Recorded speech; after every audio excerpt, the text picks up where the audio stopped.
Welcome to the Amazing Authorities Podcast, where game changers, visionaries, and category leaders share how they built their brands, platforms, and global influence.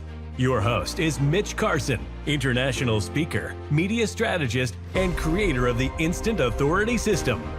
If you're ready to learn from those who've done it and want to become the go-to expert in your space, you're in the right place.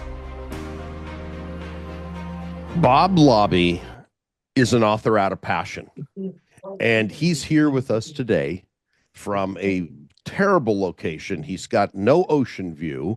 You're just staring at walls, and I mean, the dream life, if you will, is right here on the ocean in Florida. Bob, welcome to the show. Well, thank you, Mitch, for having me. I look forward to our discussion. Yeah, and you've written a book on golf. It's not a professional move. I mean, some people write books to grow their career, to use it as a lead generation funnel.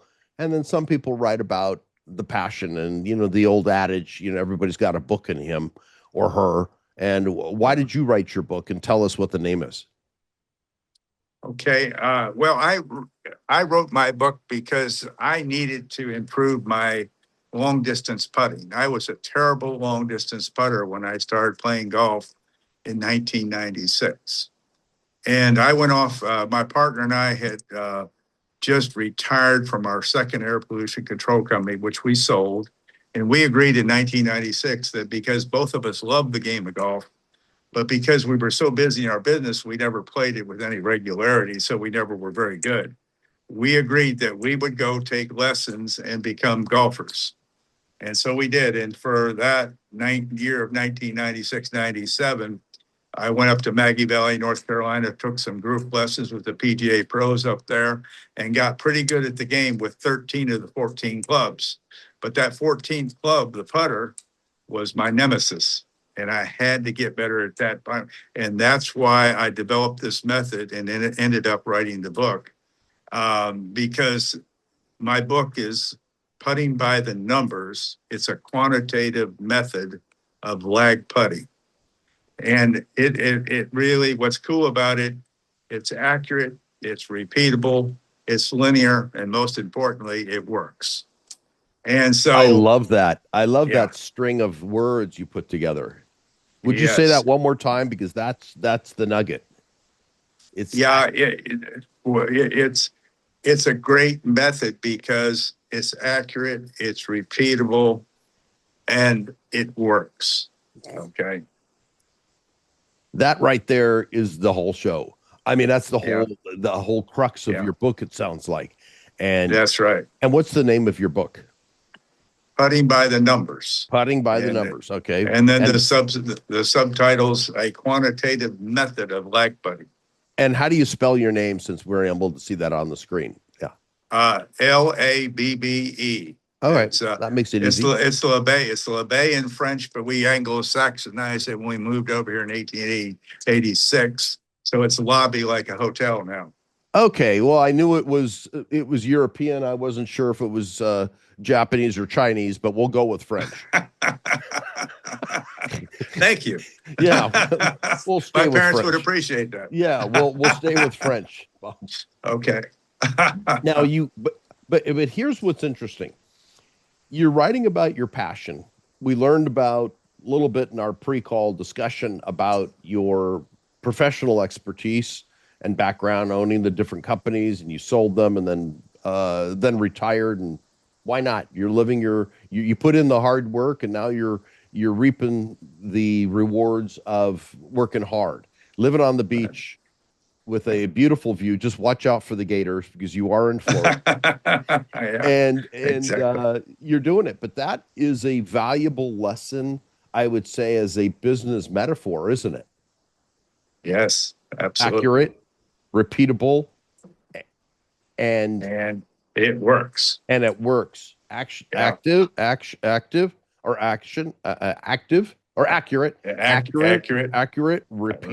and it works. Well, it's actually accurate, repeatable, linear, and it works. Okay, would you break those down for us? Because those are great Like I say, that is the crux of what Of the your book book. is about. Yes, but it's a Yeah, it great is. metaphor in life, isn't it? Yeah. It How is. to And I conduct mean, yourself and we're a strategy.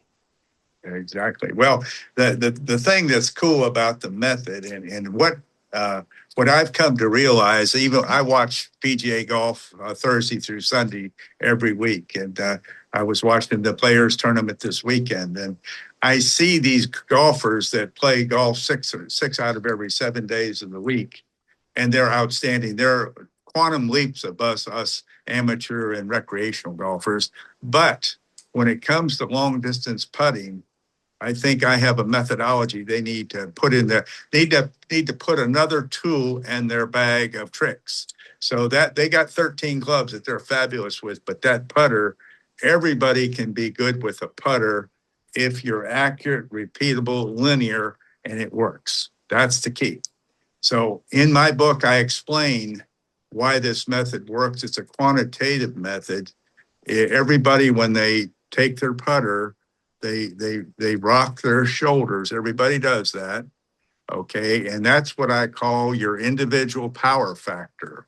And everybody has a different individual power factor, because on my carpet downstairs in my basement, I have a indoor outdoor carpet that I can put 50 feet on.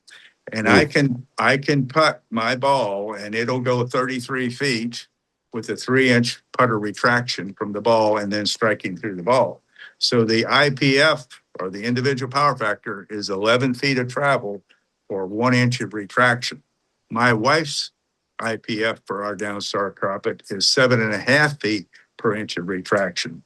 You take this individual power factor, which is your individual power for the stroking of the ball, and everybody's is a little different, and you take it to the golf course. Okay. You go to the golf course 30 minutes before your tee time. You go out in the practice green and you practice striking the ball and seeing how far it travels for a given putter retraction. Then you write that number down. Like most courses that I play, the ball travels 20 feet for every inch of retraction when I'm putting on the green. If I'm putting on the fringe, normally it's about 7 feet of travel per inch of retraction. For the fairway, it's the same, about 7 feet per inch of retraction.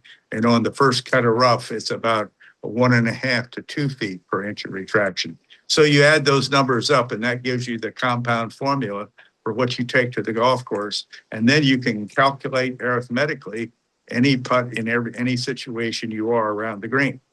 And that's what makes it's a simple method of force friction based on physics and engineering mechanics.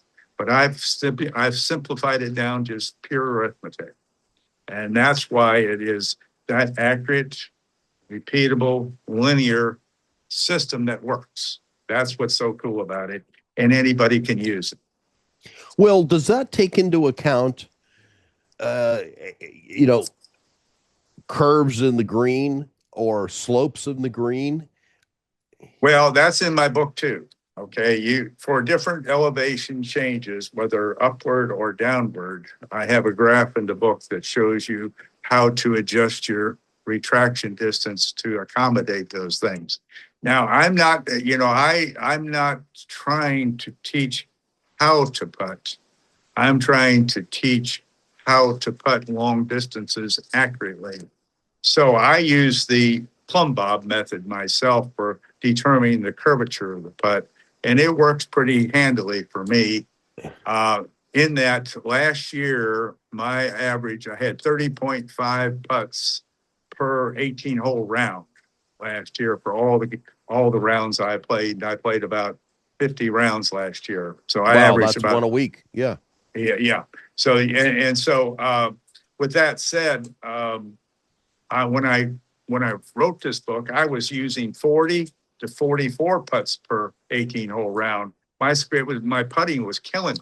Okay, that's why I wrote the book. I had a friend of mine, Mike Beck, when I was playing the RT Jones courses in Alabama. We were in Opelika, Alabama, and I had a 93-foot putt that I had to make on a 3-tier green.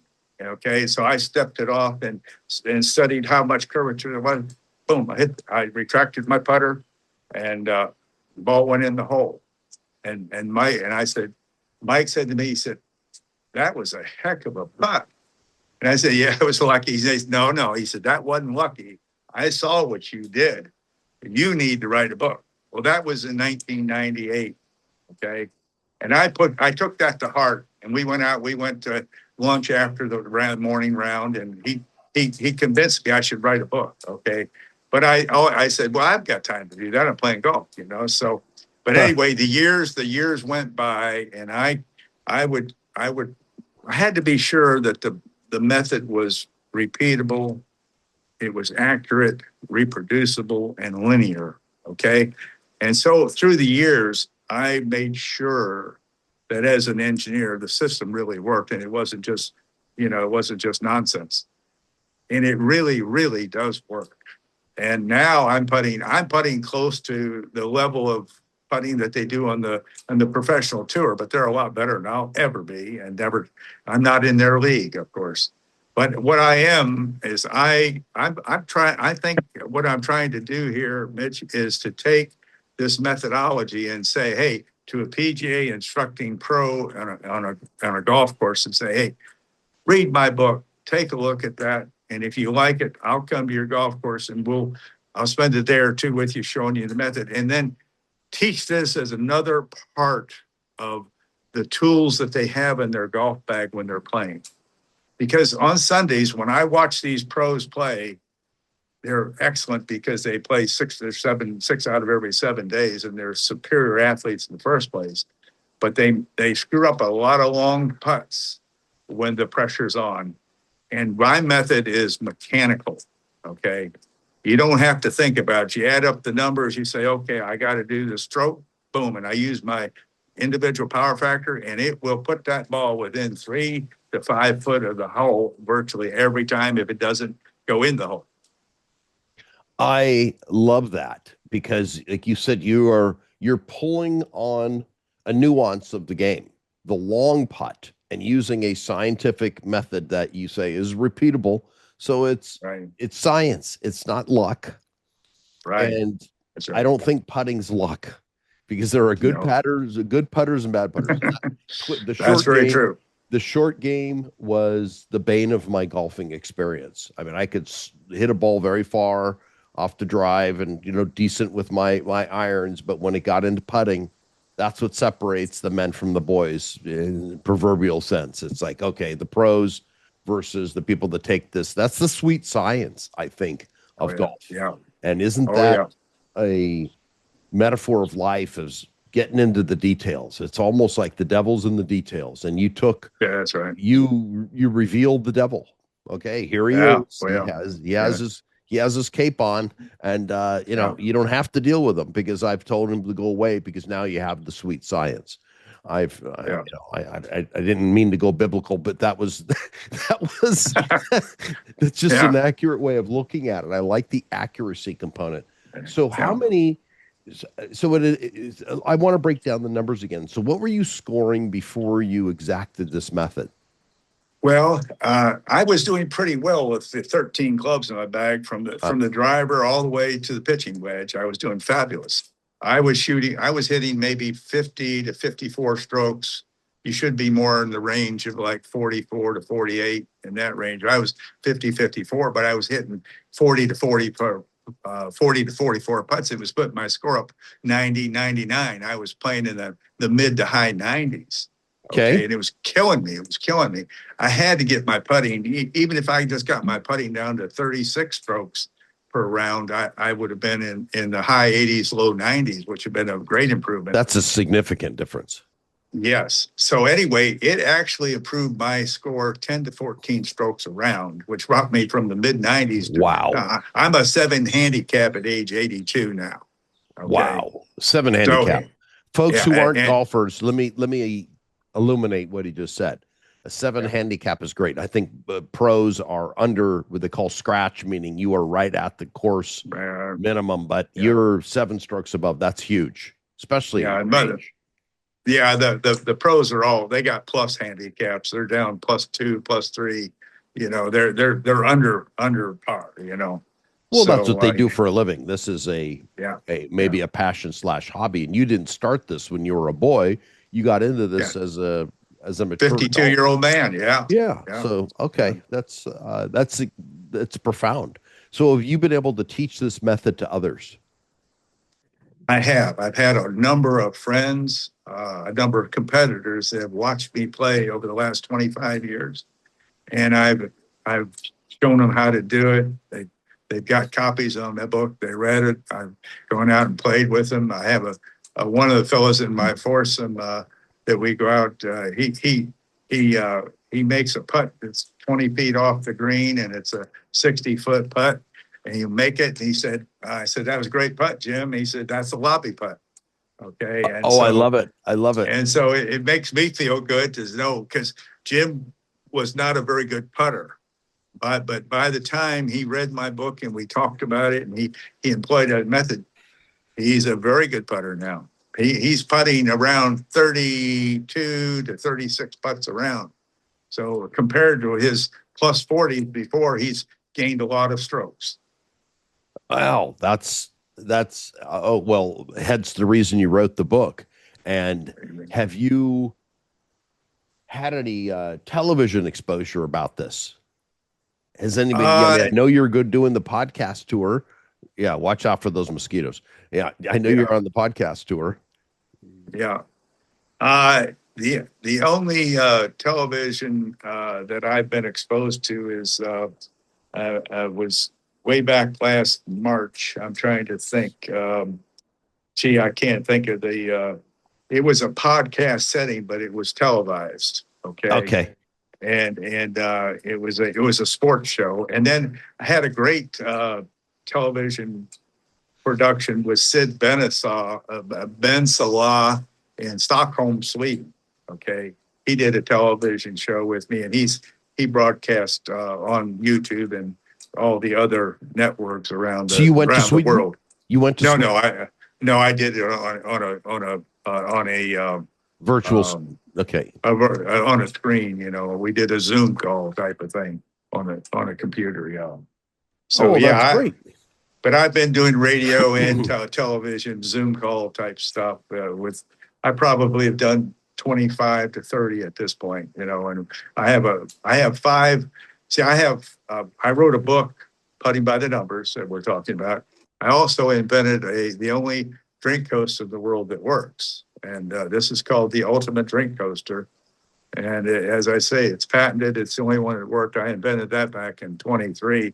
When But you say that's it works, what do you mean it works? well, when you get your glass and it condensates rolling down the Right. wall, you're setting your glass on there, and that condensate is conveyed, collected, and contained in this coaster with this grid top and these capillaries on it. So Okay. we convey, collect, and contain the condensate in this pan that holds 2 ounces of condensate. You can have a cold drink all night, and then when you're done, you just take your coaster and you take it and dump it in the sink, and you're done. You throw it in the dishwasher if you'd like. But that's another invention. I do podcasts on this invention too. All right. So it doesn't drip. For example, like my water is on a coaster right here. That's right here. Right. So this is Correct. flat, and yours it's a lot cleaner. So it doesn't the drippings go into the coaster. Into the coaster. See here's a ceramic coaster here, Right. and here's my coaster, and my coaster is a grid that has a pan that collects the condensate so it doesn't get on your clothes or your furniture. Okay. Well, gosh, And that's what makes it. forever the engineer, aren't you? I like right now. What I'm doing is, I'm looking for that. This was a pet peeve of mine that I Okay. got started in 2023 at my daughter's house, and that's how that got started. It's now it's patented domestically and internationally, and Good for my you. daughter and son-in-law run that company. Okay. Now, let's get back to your putting by the numbers. Can you demonstrate this?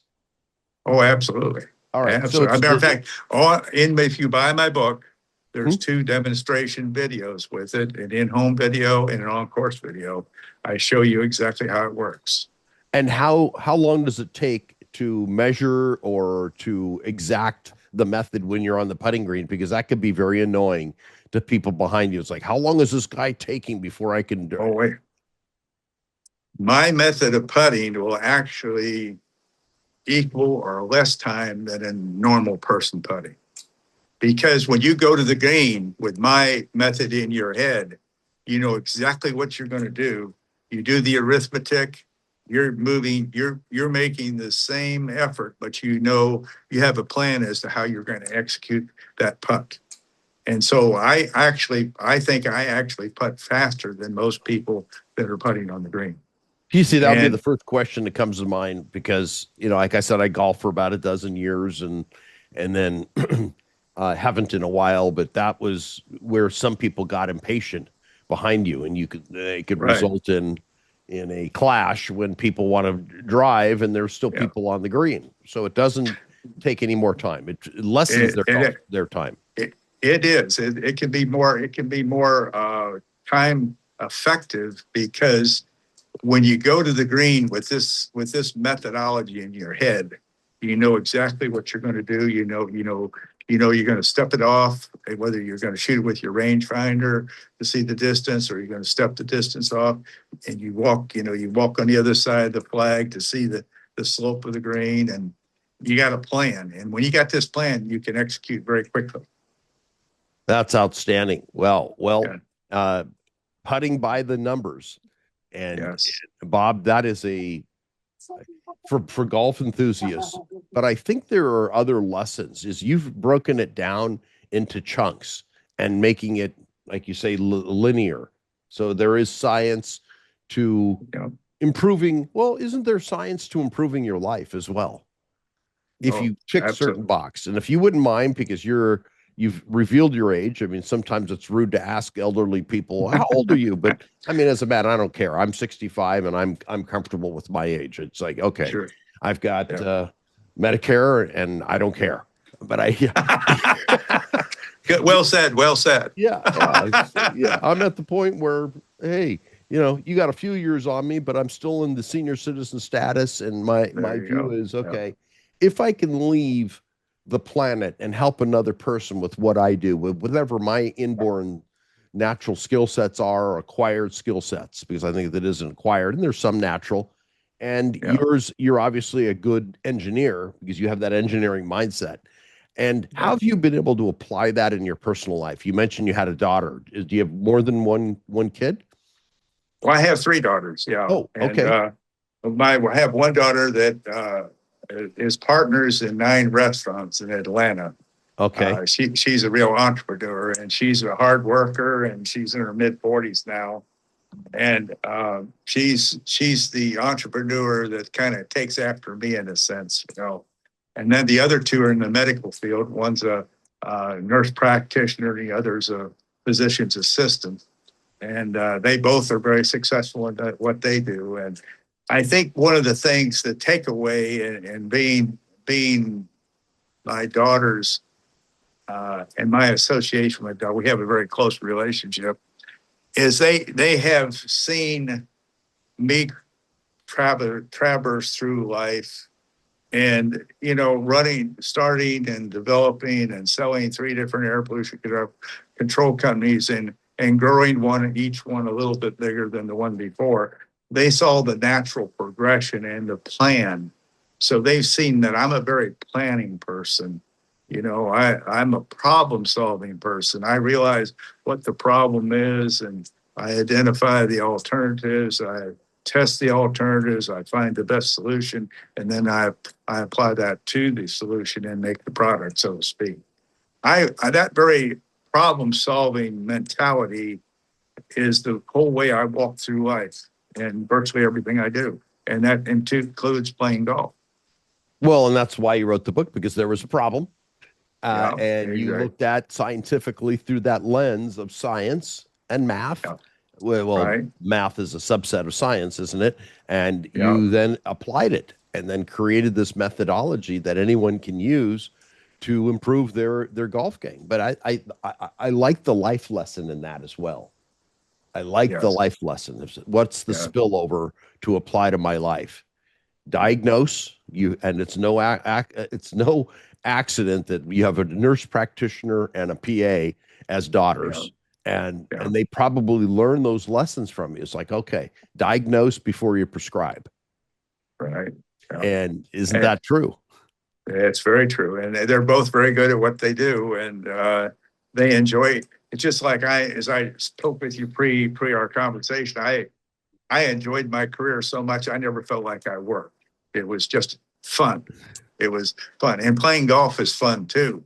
But everything that's fun, you got to be at least pretty good at. And I knew I could never be as good as these tour golfers, but I tried to improve myself to the best level I could be, and that's basically what I've done.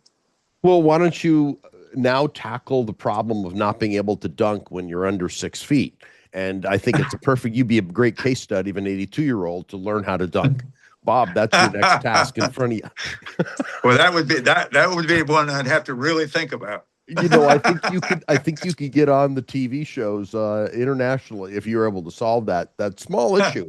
I mean, I'm giving Yeah. you a challenge here, Bob. Yeah, learn how to dunk for anybody 82 plus. 82 plus. Sometimes I have a hard time getting off the couch. Yeah. Well, dunking, why not? Some people say it's never too late. Age is Yeah, just a well, number. yeah, it's true. Is there any truth to that? Have you found any limitations other than, Well, I'm being a little bit fun with that question. yeah, yeah. No, I'll say this, Mitch. I honestly believe that keeping busy, keeping your mind busy, keeping your body active, walking and talking and thinking and participation in virtually anything. Keep moving. It's just like Clint Eastwood said, don't let the old man in. Okay. Yes, he did say And that. I thought that was a gem. yeah. And he's 90 And something, isn't it? He'd call he you a young died. kid. He's at 96. I think he's going to be 96 this year. Okay. And I'm trying to think the country artist that wrote the song, Don't Let the Old Man In, that died 2 years ago in February. It's shameful. I can't It think. wasn't of his Johnny name. Cash? No, he died. This fellow was 62 years old. Oh. And he died 2 years ago. I think it was February 1st. And I'm a great fan of his, and I'm having trouble reaching out for his name at the moment. But anyway, he wrote the song that based on "Don't Let the Old Man In," and you can look it up, and you'll find out who the artist is. But gosh, isn't that something? I can't think of his name. Well, it'll come up later. I mean, yeah, we can look it up. So with one more time for your book, because we don't have we'll make sure that we have a copy that people can see where to go and buy it on Amazon. And Putting by the Numbers with Bob Labbe. You've been a great guest today, and many of those lessons. It's just diagnose, prescribe, and then maybe tweak and improve a little bit until you get down the sweet science of not just golf, but it's life, isn't it? It's like, it is. How have you lived your life under this method? Well, I have tried to, and Okay. I've sometimes I've tried to keep it between the two lines of the road, and most of the time I haven't run off the road very many times. Well, and that's great. Well, I think you also had to live by a good example because you had 3 daughters to raise. Absolutely, I had great parents. One of the things I think key to everybody is having great parents, and I had really great parents. My mother was an educational pusher. My dad was a great athlete. And between the two of them, I learned a lot from both of them. Well, that's great. And I guess you took on that role with your daughters because they're all 3 successful today. Yeah, that's very true. Doing that. And you're married?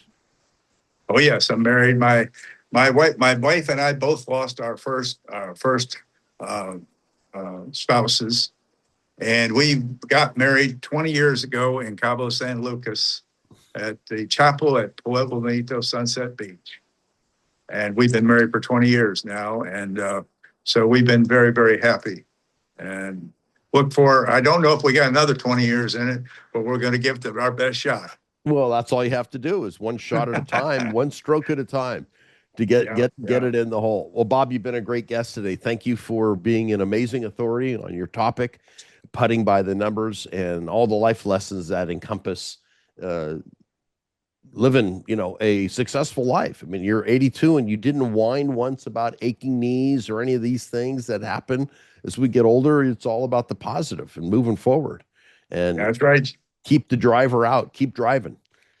That's right. That's right. Driving. Mitch, I want to thank you. Thank you right. so much for having me. All right. I appreciate this conversation. All right. Have a good day. Thanks for tuning in to the Amazing Authorities Podcast. If today's episode inspired you, take a moment to subscribe, rate, and leave a review. It helps more experts like you rise to the top. For behind-the-scenes access and free resources to boost your authority, head to MitchCarson.com. Until next time, stay amazing.